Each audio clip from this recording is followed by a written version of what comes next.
પોરબંદરથી પહેલગામ સુધી અહિંસા પદયાત્રા યોજવામાં આવી છે, જેમાં આ પદયાત્રા ઉપલેટા ખાતે આવી પહોંચતા ઉપલેટા શહેરના જાહેર ચોકમાં તેમનું સ્વાગત તેમજ હારતોરા કરી અભિવાદન કરવામાં આવ્યું હતું. ગાંધીજીના જન્મસ્થળ પોરબંદરથી કાશ્મીરના પહેલગામ સુધીની મુસ્લિમ યુવાનની અહિંસા પદયાત્રાની કરાઈ શરૂઆત.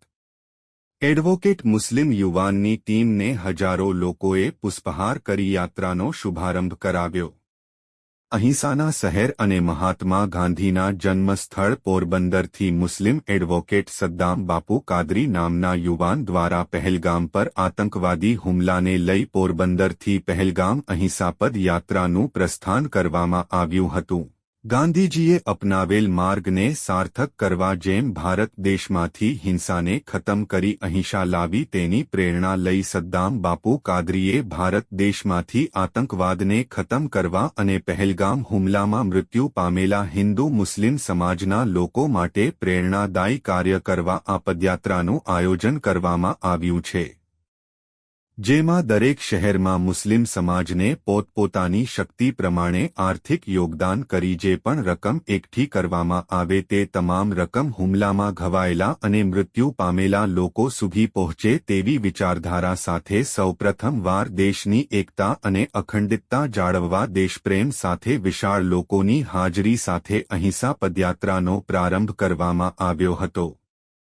ત્યારે આ યાત્રા પોરબંદરથી નીકળી ઉપલેટા શહેરમાં આવી પહોંચતા ઉપલેટા બસ સ્ટેન્ડ ચોકથી વિવિધ સમાજો હિન્દુ મુસ્લિમ આગેવાનો રાજકીય લોકો દ્વારા જાહેર ચોકમાં તેમનું ભવ્ય સ્વાગત કરી વિશાળ રેલી યોજી દરેક પ્રતિમાને પુષ્પાંજલિ અર્પણ કરી પદયાત્રાને આગળ પ્રસ્થાન કરાવ્યું હતું.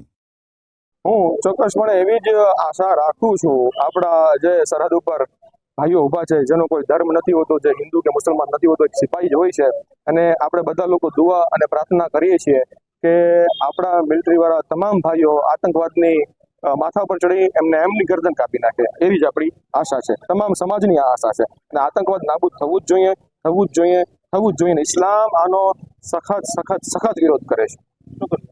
થઈ જાય અને પહેલગામમાં જે આતંકવાદ તરફથી હુમલો થયો છે અને જે આતંકવાદનો શિકાર થયો છે, જે લોકો ભોગ બન્યા છે, એમની શ્રદ્ધાંજલિ માટે અને એમની ફેમિલીને આપણા સમાજમાંથી અથવા તો મારા ગ્રુપમાંથી હું કાંઈ પણ ડ્રેસ કરી ને એ લોકોને અર્પિત કરી શકું, મારો સમાજ અર્પિત કરી શકે, એવી મારી ખાસ મારા મિત્રો, મારા ગ્રુપ પાસે અને મારા સમાજ પાસે હું અપેક્ષા રાખું છું કે 10 રૂપિયા 20 રૂપિયા દઈ અને એ જે લોકો ભોગ બન્યા છે એમને 1 લાખથી 10 લાખ રૂપિયાની મદદ આપણે કરી શકીએ. મારી આ જ સંકલ્પ છે.